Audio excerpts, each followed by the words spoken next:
Bro, kamu tahu suara T-Rex gak? Ya tau lah, yang kayak gini kan.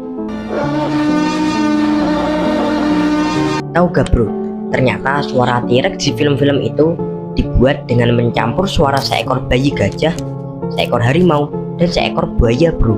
Lah, terus yang asli gimana? Nah, jadi para ilmuwan bisa mengetahui suara asli para dinosaurus adalah dengan memeriksa rangka tengkorak mereka. Dari rangka tengkorak ini dapat diketahui bagaimana sistem pernapasan mereka yang nantinya akan memperlihatkan pergerakan udara untuk menghasilkan suara. Jadi sesuai dengan penelitian para ahli, kira-kira suara asli dinosaurus itu kayak gini bro.